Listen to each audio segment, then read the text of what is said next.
பாகிஸ்தான் ஈடுபட்டு கொண்டிருக்கின்றது. அணு ஆயுதம் வைத்திருக்கின்றோம், இந்தியாவை விடமாட்டோம், தண்ணீர் தரவில்லை என்றால் போர் தொடுப்போம், சிந்து நதியிலே ரத்த ஆறு ஓட வைப்போம் என்றெல்லாம் வசனம் பேசிய பாகிஸ்தானுக்கு எப்பொழுதும் போன்று ஈவு இரக்கம் பார்த்து இந்த முறையும் விட்டு வைக்க மாட்டோம் என்பதற்கான ஒரு அழுத்தமான செய்தியை நம்முடைய ஏவுகணைகள் சொல்லி சென்றிருக்கின்றன.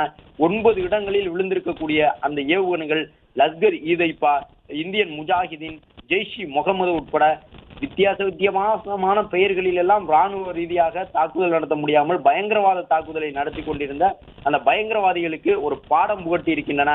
புல்வாமா தாக்குதலுக்கு பிறகு ஜம்மு காஷ்மீரில் இதுவரை நடந்திராத மிக மோசமான ஒரு தாக்குதலை கடந்த மாதம் 22ஆம் தேதி பயங்கரவாதிகள் நடத்தி முடித்திருந்தார்கள். அப்பாவி சுற்றுலா பயணிகளுடைய தலையை சுட்டு கொடூரமான முறையிலே சித்திரவதை செய்து கொண்டிருந்தார்கள். அதற்கு பழி தீர்ப்பதற்கான ஒரு நடவடிக்கையை இந்திய ராணுவம் மேற்கொண்டிருக்கின்றது. எப்போது வேண்டுமானாலும் தாக்குதல் நடத்தக்கூடும் என்று சொல்லப்பட்டிருந்த நிலையில்